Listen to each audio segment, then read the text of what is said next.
नमस्कार दोस्तों, मैं कौशल कुमार। हम लोग ग्रुप डी के लिए साइंस का क्वेश्चन कर रहे हैं। दोस्तों, ये सेट नंबर 6 है। अगर हमारे चैनल को जो भी सब्सक्राइब नहीं किए हैं वो कृपया सब्सक्राइब कर लें और बेल आइकन को दबा दें ताकि वीडियो का नोटिफिकेशन आपके पास जाता रहे। चलिए हम लोग क्वेश्चन का शुरुआत करते हैं। क्वेश्चन नंबर 1 कह रहा है कि हास्य गैस, इसे हम लाफिंग गैस भी कहते हैं, ये क्या है। क्या कर रहा है क्वेश्चन कि हास्य गैस क्या है। तो ये नाइट्रस ऑक्साइड है।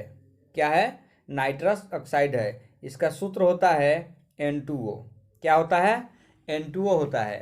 ये N2O का प्रयोग डॉक्टर जब दांत उखाड़ता है या सर्जरी करता है तो इसको ऑक्सीजन के साथ मिश्रित करके ये निश्चेतक के रूप में प्रयोग करता है। ठीक है, चलिए क्वेश्चन नंबर 2 रखते हैं। क्वेश्चन नंबर 2 कह रहा है कि जल की अस्थायी कठोरता का कारण क्या है। क्या कह रहा है क्वेश्चन कि जल की अस्थायी कठोरता का कारण क्या है। तो ये कारण है कैल्शियम तथा मैग्नीशियम के क्लोराइड और सल्फेट। ठीक है, ऑप्शन बी। अगर अस्थायी कठोरता को दूर करना हो तो हम इसमें सोडियम कार्बोनेट मिलाकर गर्म करेंगे तो ये दूर हो जाएगा। ठीक है। अस्थायी कठोरता की बात किया जाए तो इसमें कैल्शियम मैग्नीशियम के बाइकार्बोनेट घुला रहता है तो ये अस्थायी कहलाता है। अस्थायी को दूर करने के लिए अगर हम इसको उबाल देते हैं तो खत्म हो जाएगा। ठीक है, चलिए क्वेश्चन नंबर 3। क्वेश्चन नंबर 3 कह रहा है कि सबसे लंबा जीवित वृक्ष है। क्या कर रहा है कि सबसे लंबा जीवित वृक्ष कौन सा है। तो ये सिकुआ हो जाएगा जो सबसे लंबा जीवित वृक्ष है। ठीक है, आइए क्वेश्चन नंबर 4। क्वेश्चन नंबर 4 कह रहा है कि न्यूजीलैंड में पाया जाने वाला उड्डयनहीन पक्षी है। क्या कह रहा है कि न्यूजीलैंड में जो पक्षी पाया जाता है वो कौन सा पक्षी है जो उड़ नहीं पाता है। तो ये कीवी पक्षी है जो ये नहीं उड़ता है। ठीक है, आइए पक्षी के बारे में हम कुछ चर्चा करते हैं। पक्षी का हृदय 4 बेसमी का होता है। 4 बेसमी का मतलब 4 चेम्बर, 2 ठो आलिंद होता है और 2 निलय होता है। पक्षी गर्म रक्त का जंतु है। कैसा जंतु है ये?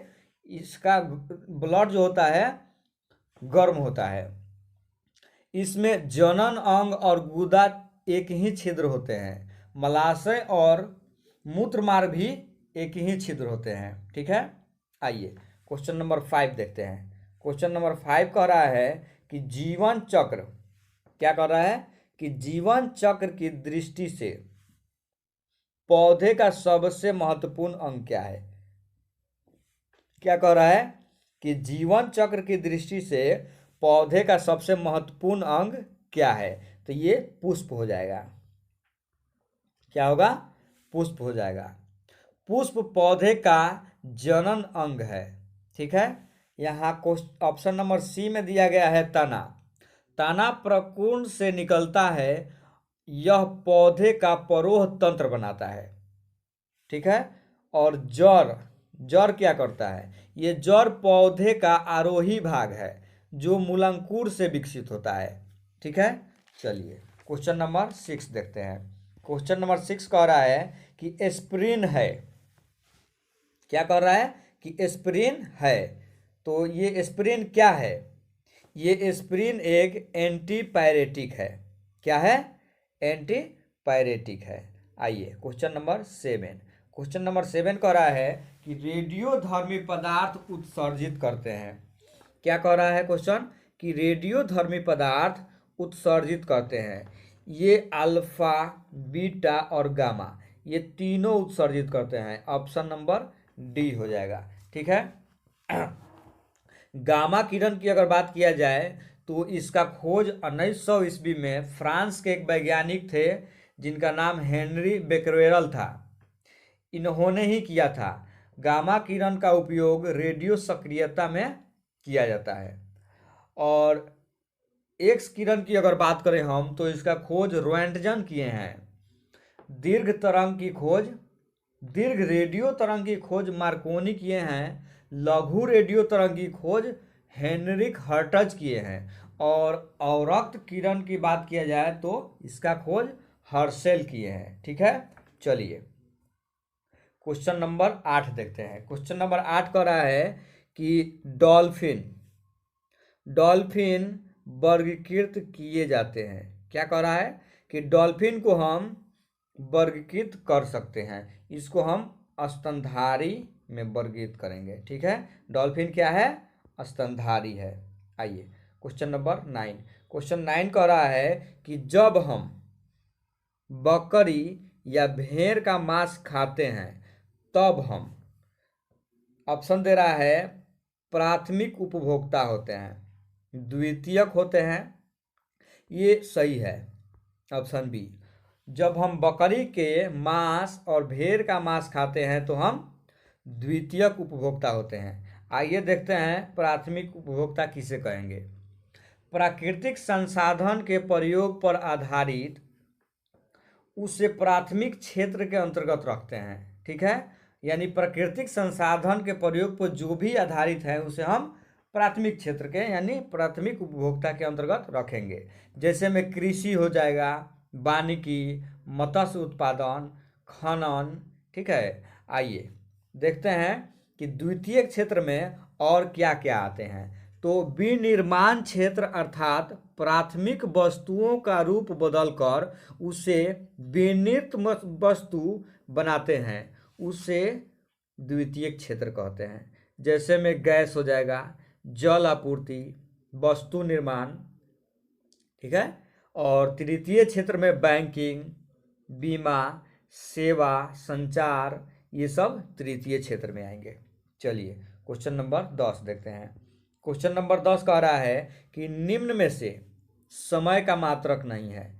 क्या कह रहा है कि समय का मात्रक कौन नहीं है? तो ये प्रकाश वर्ष जो है ये समय का मात्रक नहीं है, ये दूरी का मात्रक है। किसका मात्रक है? दूरी का। एक प्रकाश वर्ष बराबर होता है 9.46 गुने 10 के पावर 12 किलोमीटर। ठीक है, अगर ये 10 के पावर 15 दिया है तो ये मीटर में होगा। ठीक है, चलिए क्वेश्चन 11। क्वेश्चन 11 कह रहा है कि अति सूक्ष्म मापन के लिए कौन सा उपकरण प्रयोग किया जाता है? क्या कह रहा है कि अति सूक्ष्म मापन के लिए कौन सा उपकरण प्रयोग किया जाता है? तो वर्नियर कैलिपर किया जाता है प्रयोग। ठीक है, वर्नियर कैलिपर से हम बेलनाकार वस्तु के अंदर या बाहर के व्यास मापते हैं। ठीक है, आइए क्वेश्चन नंबर 12।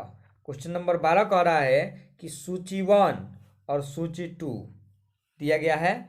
सूची 1 में भौतिक राशि है और सूची 2 में इकाई है, यानी भौतिक राशि और मात्रक दिया गया है, तो आपको मिलान करना है। तो इसमें त्वरण, त्वरण का क्या होता है? मीटर प्रति सेकेंड स्क्वायर। ठीक है, और बल का हो जाएगा न्यूटन। कार्य का क्या होता है? जूल होता है, और आवेग का न्यूटन सेकेंड। ठीक है, तो चलिए हम ऑप्शन देखते हैं क्या हो जाएगा। ऑप्शन नंबर डी हो जाएगा। ठीक है, चलिए क्वेश्चन नंबर 13। क्वेश्चन नंबर 13 हम देखते हैं। क्वेश्चन 13 कह रहा है जब किसी पिंड की गति दुगुनी की जाती है तो, क्या कह रहा है कि जब किसी पिंड की गति को दुगुने कर देंगे तो क्या होगा? उसका त्वरण दुगुना हो जाएगा, ये गलत है। उसका संवेग दुगुना हो जाएगा। ऑप्शन बी सही है।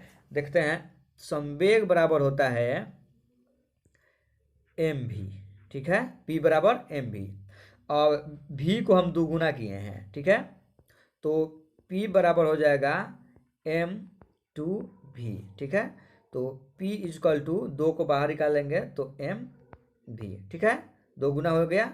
चलिए क्वेश्चन 14। क्वेश्चन नंबर 14 कह रहा है कि कार के स्टीयरिंग में शामिल है। क्या कह रहा है कि कार के स्टीयरिंग में शामिल है एक एकल बल, ये गलत है। 2 बल जो एक ही दिशा में कार्य करते हैं, ये भी गलत है।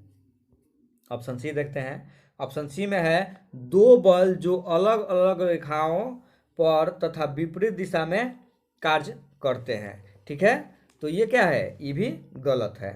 ऑप्शन डी देखते हैं। ऑप्शन डी कह रहा है कि बलों का एक युग्म जो विपरीत दिशा में तथा उसी रेखा पर कार्य करता है, ये सही है।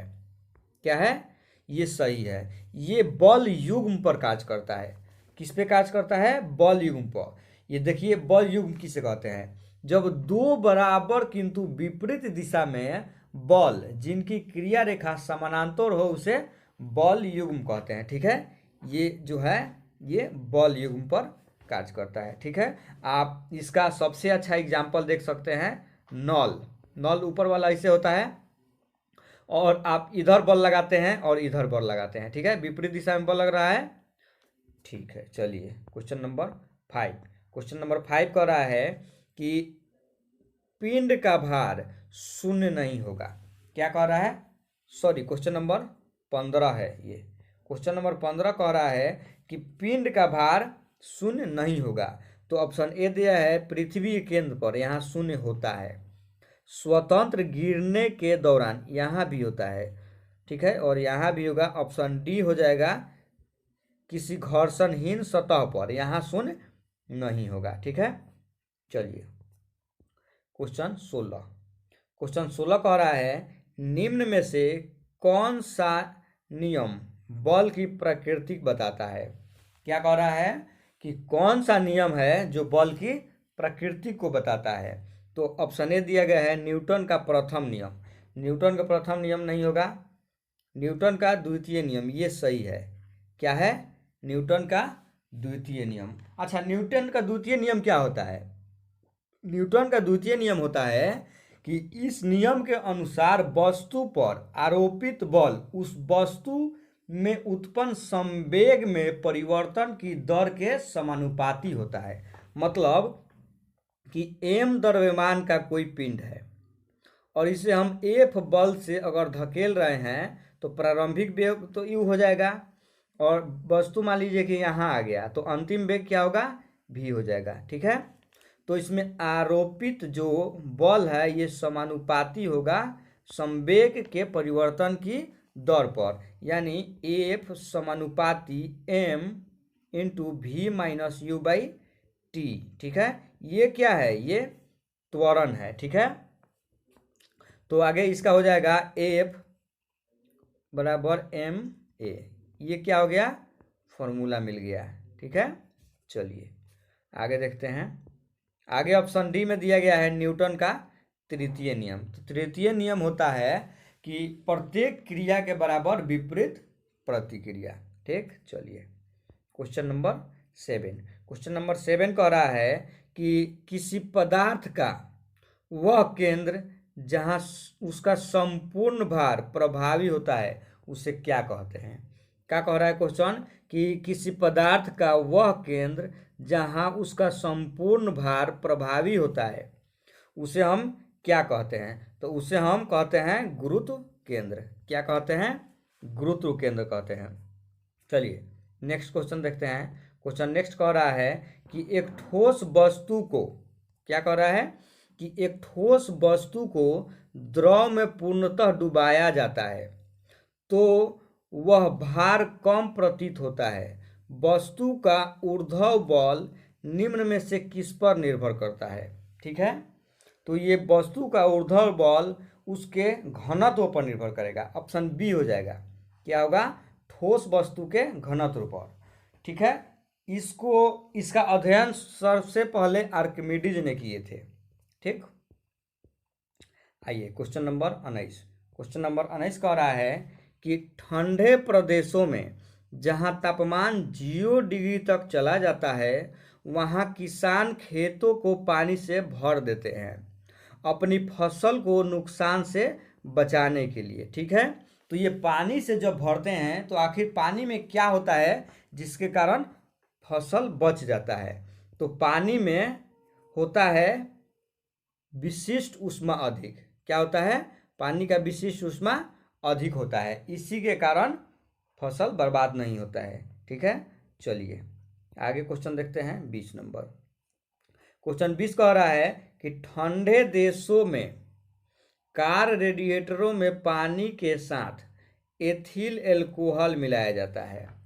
ठीक है, क्या कर रहा है क्वेश्चन कि ठंडे देश में कार के रेडिएटर में जो पानी डाला जाता है उसमें एथिल एल्कोहल मिला दिया जाता है। आखिर ये क्यों मिलाया जाता है? तो ये क्या करता है, ये पानी जो है ना उसको जमने नहीं देता है। ठंडे प्रदेश में तो आप जानते हैं कि तापमान बहुत न्यूनतम होता है।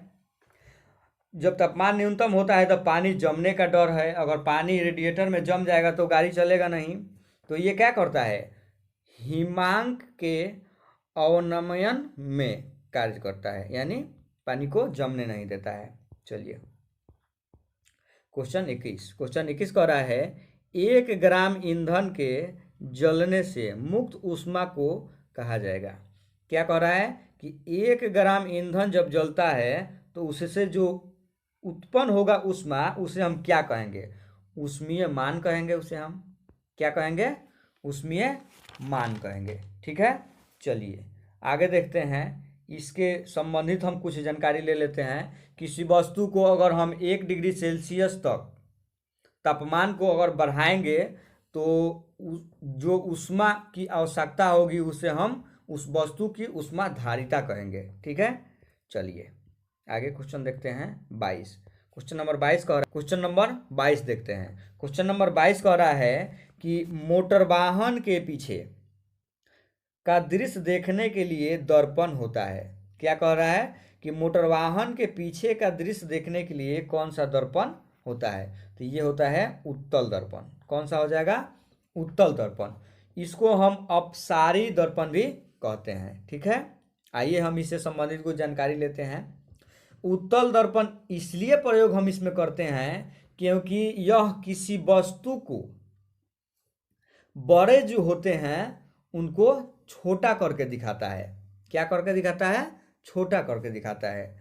उत्तल दर्पण का प्रयोग रोड पर लगे परावर्तक लैंप में भी किया जाता है। यहाँ ऑप्शन डी में अवतल लेंस दिया गया है, सॉरी अवतल दर्पण दिया गया है। तो अवतल दर्पण का प्रयोग हम बहुत जगह करते हैं। जैसे में चिकित्सा क्षेत्र में डॉक्टर करते हैं, आँख नाक कान ये सब जांच करने के लिए। सोलर प्लेट में भी किया जाता है, लेजर लाइट में किया जाता है, परावर्तक दूरबीन भी में किया जाता है, और गाड़ी की हेडलाइट में भी किया जाता है। अवतल दर्पण को हम अभिसारी दर्पण भी कहते हैं। चलिए क्वेश्चन आगे देखते हैं। क्वेश्चन आगे कह रहा है 23 नंबर। क्वेश्चन 23 कह रहा है कि आकाश का नीला रंग निम्न में से किसके कारण होता है? क्या कह रहा है क्वेश्चन कि आकाश का नीला रंग किसके कारण होता है? तो ये प्रकीर्णन के कारण होता है। ठीक है, आइए इससे संबंधित हम कुछ जानकारी लेते हैं। बैगनी रंग का प्रकीर्णन सबसे अधिक होता है तथा लाल रंग का सबसे कम होता है। इसीलिए प्रकीर्णन प्रकाश का मिश्रण हल्का नीला होता है। क्या होता है, जो प्रकीर्णित प्रकाश होते हैं उसका मिश्रण हल्का नीला होता है। इस कारण आकाश नीला दिखाई देता है। ठीक है, चलिए क्वेश्चन 24। प्रकाश का रंग निश्चित किया जाता है उसके तरंगदैर्घ्य द्वारा। प्रकाश का रंग किसके द्वारा निश्चित होगा, उसके तरंगदैर्घ्य के द्वारा। क्वेश्चन 25। प्रतिध्वनि सुनने का कारण क्या है? क्या कह रहा है क्वेश्चन कि प्रतिध्वनि हम किसके कारण सुनते हैं? तो जब ध्वनि का परावर्तन होता है तो हमें प्रतिध्वनि सुनाई देता है। Option A. क्वेश्चन 26 कह रहा है निम्न में से कौन विद्युत का सबसे खराब चालक है? क्या कह रहा है कि विद्युत का सबसे खराब चालक कौन है? तो ये कार्बन हो जाएगा। ठीक है, और सबसे अच्छा चालक की बात करें तो चांदी। आइए क्वेश्चन 27 कह रहा है कि एक शुष्क सेल में कौन सी ऊर्जा पाई जाती है? क्या कह रहा है कि शुष्क सेल यानी निपो बैटरी, इसमें कौन सी ऊर्जा होगी? रासायनिक ऊर्जा होगी। ठीक है, चलिए बैटरी से संबंधित कुछ जानकारी हम ले लेते हैं। शुष्क सेल में कार्बन की छड़ एनोड के रूप में कार्य करता है। ठीक है, और जस्ता का जो बर्तन होता है ये कैथोड के रूप में कार्य करता है। शुष्क सेल में मैग्नीज डाइऑक्साइड और कार्बन के मिश्रण का प्रयोग करते हैं और जस्ता की दीवारों के बीच नवसादर की गाढ़ी लुगदी भर दी जाती है। अगर शुष्क सेल की बात किया जाए, इसका विद्युत वाहक बल, तो इसका विद्युत वाहक बल हो जाता है 1.5 वोल्ट। ठीक है, चलिए क्वेश्चन नंबर 28। क्वेश्चन नंबर 28 कह रहा है कि हाइड्रोजन बम का जो सिद्धांत है ये किस पर आधारित है। ठीक है, हाइड्रोजन बम का सिद्धांत किस पर आधारित है, तो ये हो जाएगा अनियंत्रित श्रृंखला अभिक्रिया। क्या हो जाएगा, ऑप्शन डी। आइए हाइड्रोजन बम से संबंधित कुछ हम जानकारी लेते हैं। हाइड्रोजन बम को हम थर्मोन्यूक्लियर बम भी कहते हैं। ठीक है, इसमें ड्यूटेरियम और प्रोटियम का इस्तेमाल किया जाता है। हाइड्रोजन बम का खोज एडवर्ड टेलर ने 1952 ईस्वी में किया था। ठीक है, और ये हाइड्रोजन बम जो होते हैं परमाणु बम से 1000 गुना अधिक शक्तिशाली होता है। चलिए क्वेश्चन नंबर 29। क्वेश्चन नंबर 29 कह रहा है कि टेलीविजन सिग्नल एक विशिष्ट दूरी के बाद सामान्यतः टीवी सेट द्वारा ग्रहण नहीं किए जाते हैं।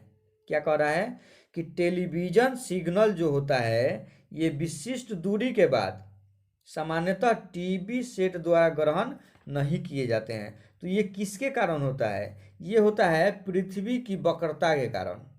किसके कारण हो जाएगा, पृथ्वी की वक्रता के कारण। क्वेश्चन 30। क्वेश्चन 30 कह रहा है सबसे छोटा कण जिसमें उस तत्व के सभी गुण विद्यमान होते हैं, तो उसे हम क्या कहेंगे, उसे हम परमाणु कहते हैं। तत्व के सूक्ष्मतम कण को ही परमाणु कहा जाता है। ठीक है, और यौगिक के सूक्ष्मतम कण को क्या कहेंगे, अणु कहते हैं। ठीक है, आइए क्वेश्चन 31। क्वेश्चन 31 कह रहा है कि आधुनिक आवर्त सारणी किसके नियम पर आधारित है। क्या कह रहा है क्वेश्चन कि आधुनिक आवर्त सारणी जो है ये किसके नियम पर आधारित है, तो ये मोसले के नियम पर आधारित है। किसके नियम पर आधारित है, मोसले के नियम पर। ठीक है, चलिए क्वेश्चन 32। क्वेश्चन 32 कह रहा है कि हाइड्रोजन के रेडियोधर्मी समस्थानिक को कहते हैं। क्या कह रहा है कि हाइड्रोजन के रेडियोधर्मिक समस्थानिक जो है उसे हम क्या कहेंगे, तो उसे ट्रिटियम कहेंगे। Option D. क्या कहेंगे, ट्रिटियम। हाइड्रोजन के 3 ठो समस्थानिक होते हैं, प्रोटियम, ड्यूटेरियम और ट्राइटियम। ठीक है, चलिए क्वेश्चन 33। क्वेश्चन 33 कह रहा है कि हैबर प्रक्रिया किसके विनिर्माण में प्रयुक्त होता है। क्या कह रहा है कि हैबर प्रक्रिया किसके विनिर्माण में प्रयोग होता है, तो ये अमोनिया के निर्माण में प्रयोग किया जाता है। चलिए देखते हैं ऑप्शन कहाँ दिया गया है, ऑप्शन डी दिया गया है, अमोनिया के निर्माण में। Question number 34। क्वेश्चन 34 कह रहा है कि रस्ट यानी जंग की रासायनिक संरचना लगभग होती है। ठीक है, इसका रस्ट का यानी इसको हम मूर्छा कहेंगे भोजपुरी भाषा में, इसका रासायनिक संरचना लगभग होता है, तो क्या होगा, ऑप्शन सी 2Fe2O3 3H2O हो जाएगा। ठीक है, ऑप्शन सी। आइए क्वेश्चन नंबर 35। क्वेश्चन 35 कह रहा है कि पेंसिल का लेड बना होता है। ये पेंसिल का लेड किसका बना होता है, ग्रेफाइट का बना होता है। ठीक है, चलिए क्वेश्चन नंबर 36। क्वेश्चन 36 कह रहा है कि कास्टिक सोडा का रासायनिक सूत्र। किसका, कास्टिक सोडा का। तो कास्टिक सोडा का रासायनिक सूत्र होता है NaOH। क्या होता है, NaOH होता है। ऑप्शन बी में दिया गया है NaCl। इसका क्या होगा, सोडियम क्लोराइड। क्या होगा, सोडियम क्लोराइड। और ऑप्शन सी में है NaHCO3। तो NaHCO3 को हम कहते हैं बेकिंग सोडा। क्या कहेंगे, बेकिंग सोडा। ठीक, और Na2CO3 प्लस 10H2O इसको हम कह देंगे धुआं सोडा। ठीक है। चलिए क्वेश्चन नंबर 37, चूना पत्थर का रासायनिक नाम क्या है। क्या क्वेश्चन कर रहा है कि चूना पत्थर का रासायनिक नाम क्या है। तो ये हो जाएगा कैल्शियम कार्बोनेट। क्या होगा, कैल्शियम कार्बोनेट। आइए क्वेश्चन नंबर 38 देखते हैं। क्वेश्चन नंबर 38 कह रहा है कि जीव कोशिका और पादप कोशिका में भिन्न है। मतलब कि जीव जो कोशिका है और पादप कोशिका है, इसमें भिन्नता आप कैसे स्पष्ट करेंगे। तो आइए ऑप्शन देखते हैं। कोशिका भित्ति नहीं पाया जाता है, बात सही है कि जंतु कोशिका में कोशिका भित्ति नहीं पाया जाता है, ये पादप कोशिका में पाया जाता है। हरित लवक नहीं होता है, ये भी सही है, ये पादप में पाया जाता है। तारक केंद्र होता है, ये तारक केंद्र जो है ये पाया जाता है जंतु कोशिका में, ये बात सही है। और हीमोग्लोबिन होता है, क्या कह रहा है जी, नहीं, हीमोग्लोबिन नहीं होता है कोशिका में, ये ब्लड में पाया जाता है। कहाँ पाया जाएगा, ब्लड में। तो आइए हम ऑप्शन देखते हैं कि ऑप्शन कौन सा हो जाएगा। ऑप्शन आपका सी हो जाएगा।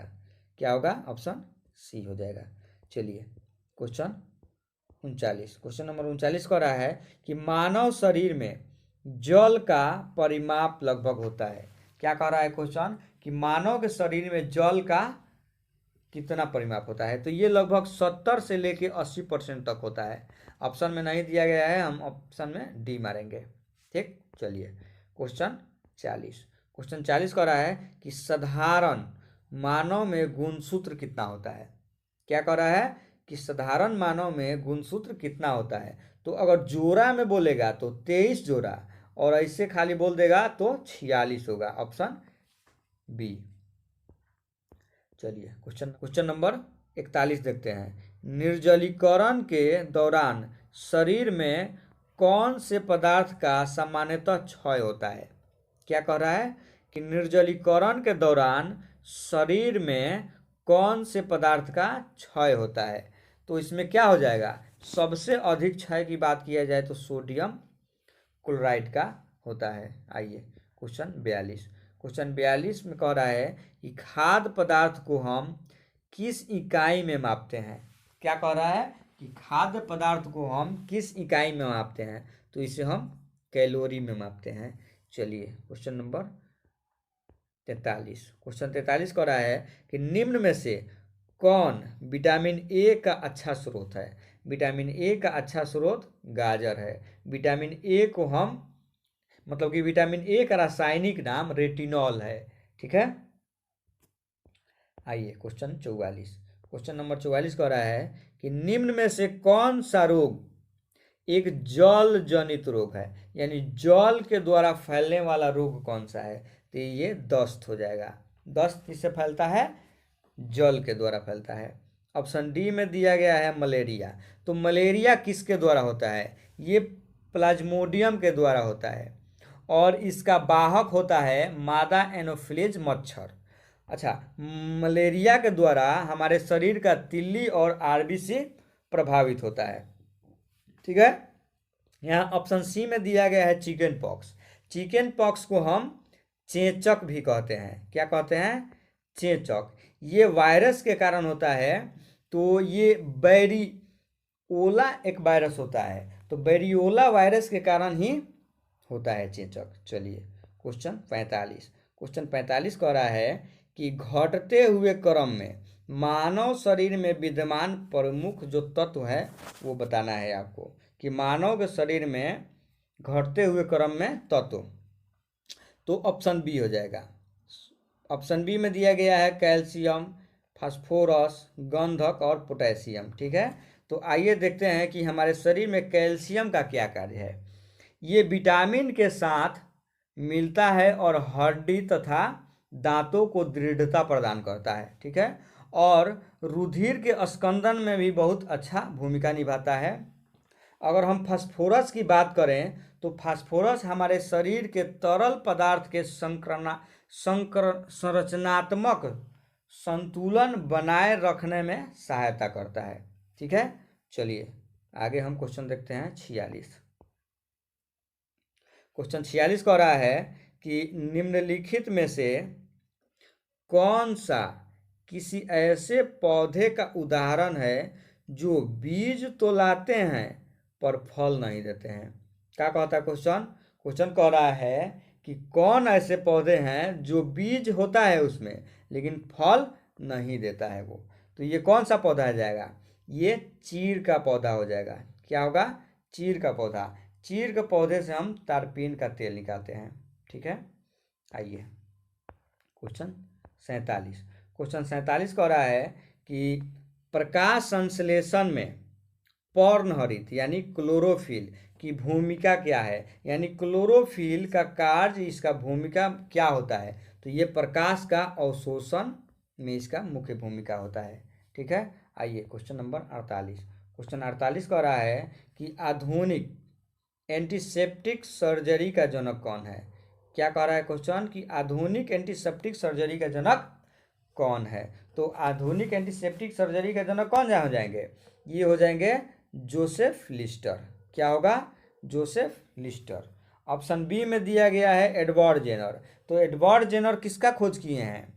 ये किए हैं चेचक के टीके का खोज।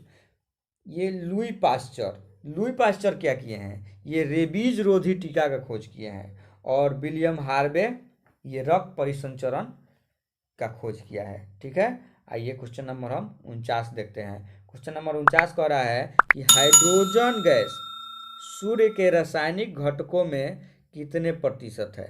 क्या कह रहा है कि सूर्य में हाइड्रोजन कितना परसेंट है? ये 71% है। ठीक, आइए क्वेश्चन 50 देखते हैं। क्वेश्चन नंबर 50 और लास्ट क्वेश्चन है, सौरमंडल का सबसे छोटा उपग्रह कौन है। क्या कह रहा है कि सौरमंडल में सबसे छोटा उपग्रह कौन सा है। तो ये हो जाएगा डीमोस। क्या होगा? डीमोस हो जाएगा। चलिए, धन्यवाद।